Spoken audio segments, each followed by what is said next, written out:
यहाँ पे हमारे पास ये जो एग्जांपल नंबर 3 है ये बिल्कुल टेस्ट वाला क्वेश्चन है। Find the ratio between distance, ठीक है। Find the ratio between 2 kilometre, 5 hectometre and 7 kilometre. तो इनके दरमियान क्या करें, रेशियो मालूम करें। तो सबसे पहले दोस्तों आपने क्या कर लेना है, ये जो किलोमीटर हैं इनको हेक्टोमीटर में तब्दील कर लें, ठीक हो गया।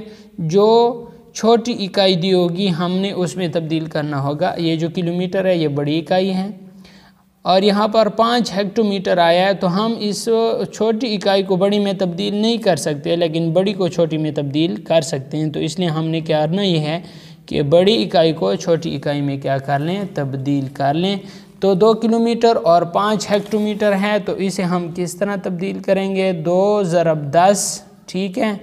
2 ज़रब 10 जमा 5। जब हेक्टोमीटर में किलोमीटर को हेक्टोमीटर में तब्दील करेंगे तो उसको 10 से ज़रब देंगे, तो ये कितना हो जाएगा 20 और जमा 5, तो ये हमारे पास कितना हो जाएगा 25 हेक्टोमीटर। 25 हेक्टोमीटर हो जाएगा। दोस्तों 1 हेक्टोमीटर जो होता है, 1 हेक्टोमीटर वो हमारे पास कितने मीटर के बराबर होता है, 100 मीटर के बराबर होता है। तो इस बात को भी ध्यान में रखें।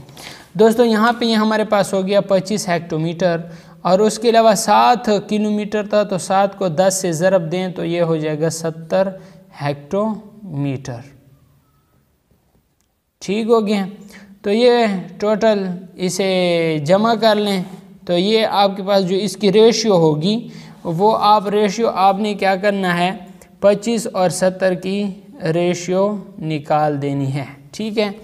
5 5 25, 5 एकम 5, 2 20, 5 4 20, 5 और 14 की रेशियो आ जाएगी। तो यहाँ पे जो आंसर है वो 5 और 14 की रेशियो इनके दरमियान आ गया है।